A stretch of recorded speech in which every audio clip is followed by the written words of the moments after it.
ప్రభునందు ప్రియమైన దేవుని బిడ్డలందరూ శుభాభివందనాలు తెలియజేస్తున్నాను. ఆయుష ఆరోగ్యాన్ని ఇచ్చే ఉదయకాలంలో ప్రభుని స్తుతించే భాగ్యాన్ని దయచేసిన దేవునికి స్తోత్రం కలుగును గాక. వృద్ధాప్యమందు నన్ను విడనాడకము, నా బలము క్షీణించినప్పుడు నన్ను విడువకము. కీర్తనలు 71 అధ్యాయం 9వ వచనం. ప్రార్థన. కృపగలిగిన మా తండ్రి, దయగలిగిన ప్రభు, ఈ ప్రార్థనలు ఏకీపిస్తున్నాను. ఈ బిడ్డలను దీవించి ఆశీర్వదించు నాయన.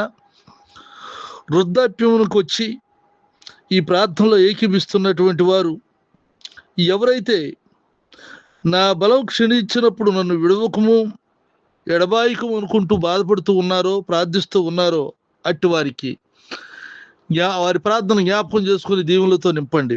బాలురు, యవ్వనులు, వృద్ధులు అందరికీ బలమును శక్తిని అనుగ్రహించండి. ఈ ప్రార్థనలు ఏకీపిస్తున్న ప్రతి బిడ్డకు రక్షణ లేని వారికి రక్షణ ఇచ్చి నీ దీవులతో నింపండి. నా దేశాన్ని రక్షించండి ప్రభా, కృపతో నింపండి నాయన. పాపం నుండి, శాపం నుండి విడిపించండి నా తండ్రి. అంతేకాదు ఈ ప్రార్థనలు ఏకీపిస్తున్న వారు ఇంట్లో నుండి బయటకు వెళ్తున్నప్పుడు, బయట నుండి ఇంటికి వస్తున్నప్పుడు నీ కాపుదల భద్రతలో ఉంచు. వారు చేస్తున్న వ్యాపారం, వ్యవసాయం, ఉద్యోగాల్లో, చదువుల్లో నువ్వు తోడుగుడు సహాయం చేయండి. చిన్న బిడ్డల చదువుల్లో నువ్వు తోడుగా ఉండండి. యవనస్తులకు మంచి ఉద్యోగాలు దయచేయండి. వృద్ధాప్యంలో ఉన్న వారికి మంచి ఆరోగ్యం దయచేయండి. సంతానం లేని వారికి సంతానం దయచేయండి. గర్భిణీ స్త్రీలకు సుప్రసవం దయచేయండి. వివాహాలు కావాల్సిన బిడ్డలకు మంచి సంబంధాలను సమకూర్చి వివాహాలు జరిగించండి నా ప్రభ.